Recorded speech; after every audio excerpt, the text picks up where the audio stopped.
If you don't come play with us, then we will kill you.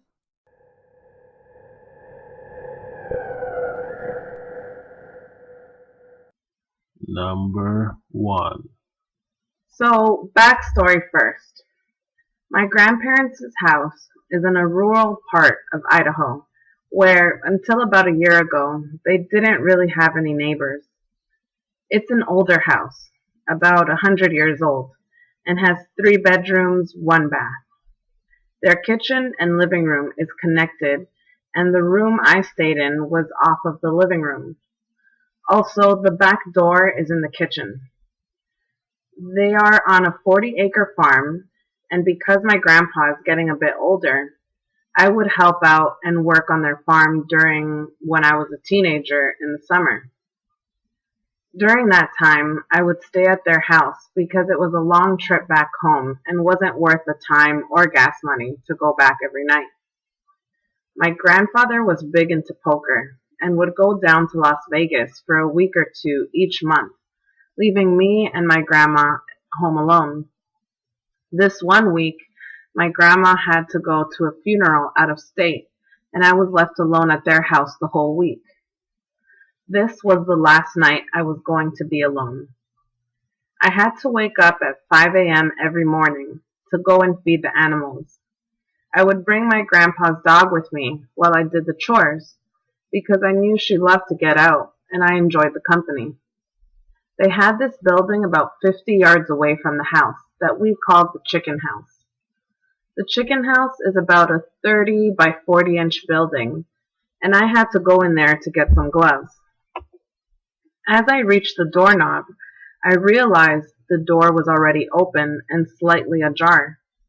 I didn't think too much of it, thinking that it was an old building and that it probably just blew open during the night.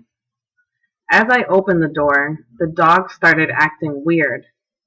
I thought maybe she saw one of the dozens of barn cats that roam the farm. I walked inside and got my gloves, but couldn't shake the feeling that I was being watched. I finished my chores around 8:30 a.m.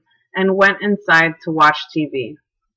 I kind of put off my evening chores till later than usual that night. It was about half an hour until sunset, so I rushed through feeding the animals and moving the irrigation pipes. I needed to go and grab something from the chicken house again. As I walked in, the dog started growling again. That mixed with the fact that I was all alone and it was dark really creeped me out.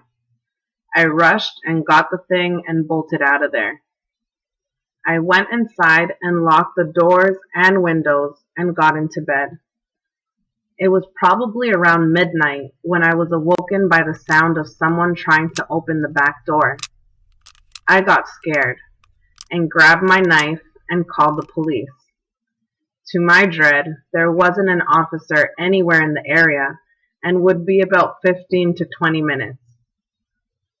The person stopped trying to open the back door, and deep down I knew he was still there, so I went to the window to see if I could see him through the blinds. I made a small crack between the 2 blinds.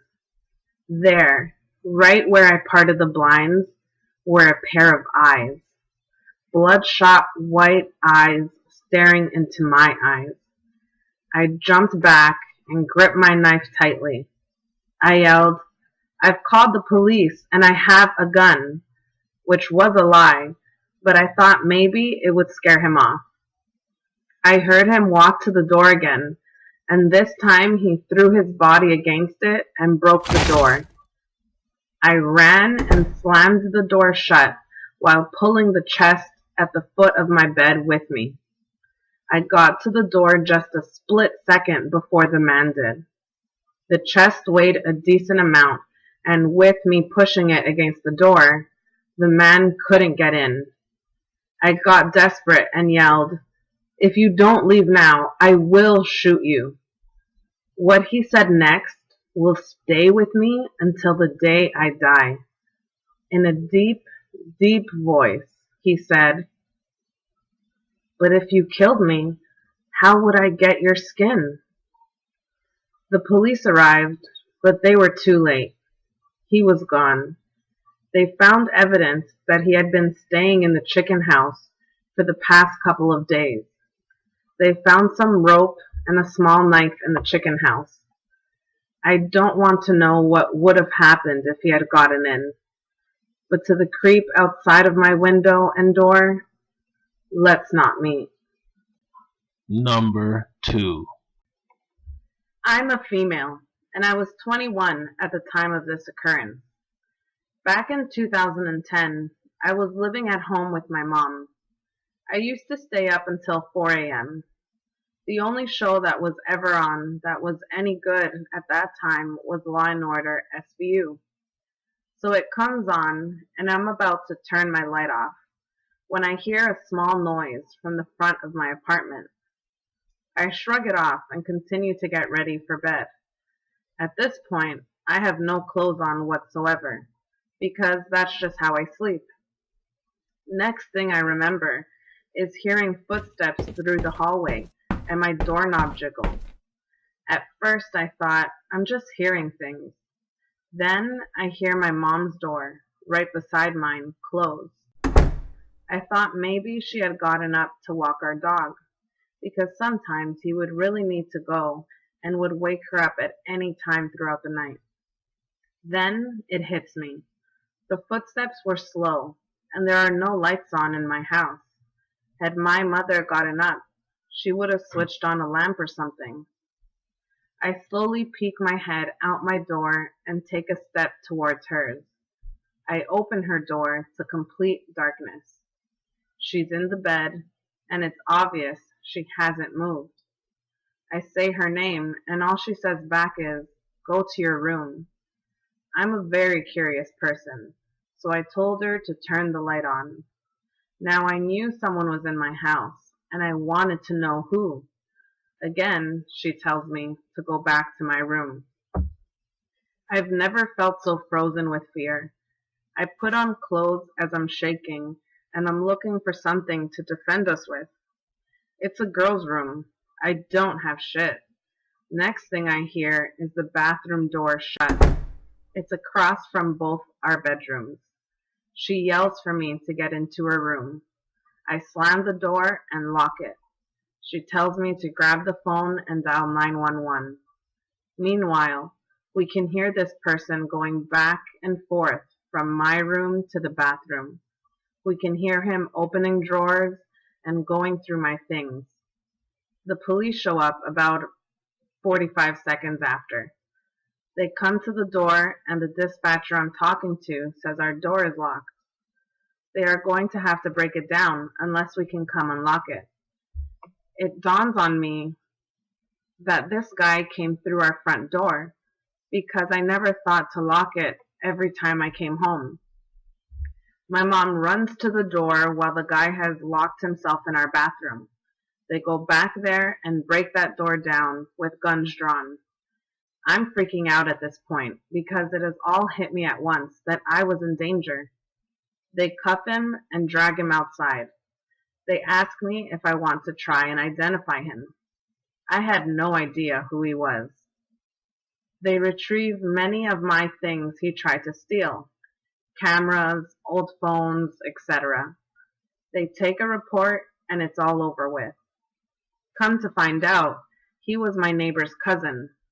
He had just been cheated on by his soon-to-be baby mama, so he went out and got high and decided to break into our place. Not sure what he was thinking. So dude who broke in my house, let's not ever meet again, asshole. Number 3. Back in around 2004 and 2005, I lived next to the major hospital in my city. This hospital used to deal with a lot of people, ranging from the injured to the insane, just like any hospital really. I lived around 50 feet away from it, so I would often see people who were a few sandwiches short of a picnic outside my apartment block. After a while, I got used to the sort of people you'd see hanging around. The demographic was pretty varied, so I'd see people from all walks of life outside. Nothing overly weird happened until one night. I lived on the ground floor of my apartment building, and my bedroom window opened onto the street. On the odd occasion where I'd forgotten my keys, I'd take a shortcut and just clamber on in through my own window. It wasn't overly difficult. Anyway, one blisteringly hot summer's evening, I decided that rather than stew in my own juices, I'd open the window and see about getting a nice breeze into my room. It was a bloody hot evening, so I decided to sleep in my birthday suit under a thin blanket to stay at a comfortable temperature and aid me in my mission to pay Morpheus a visit. The night wore on, and I just lay in a state of semi-consciousness. That stage where you're not quite asleep, but not quite awake either. I'm sure you're familiar with it.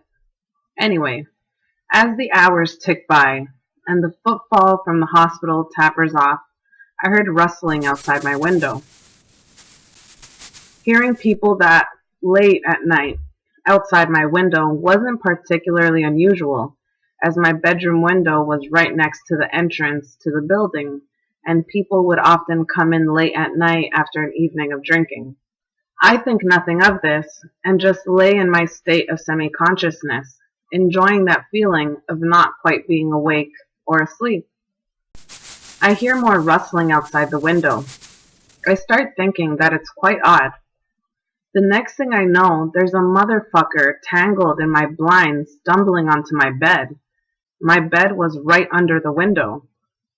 Anyway, whilst this fucker is tangled in my blind, I snap immediately awake. I don't think at all, and I kick this bastard with all my strength. He went flying off of my bed and landed on my bedroom floor. Between him landing on my bed and me kicking him off there, can't have been more than around 5 seconds. I didn't know what to do and didn't have time to think. I leapt out of bed with my meat and veg in full view, and I lay into this fucker. I punch and kick him toward my bedroom door and wrestle him into the hallway whilst bollock naked. This bastard is stunned for words and didn't seem to fight back with any kind of real vigor. Anyway, I somehow managed to open the apartment door and throw him into the complex passage and slam the door before he knew what hit him. I don't think he expected to land on a 6'3" bollock naked bloke. In a way, I took this home invader by surprise. Anyway, random stranger who broke into my apartment and had a fight with an angry naked ginger bloke. Let's not meet again. I hope you enjoyed the latest video, everybody. Don't forget to like, comment, and of course subscribe to get your weekly updates of when the next video comes out. And remember, be dreadful of things that happen in the night.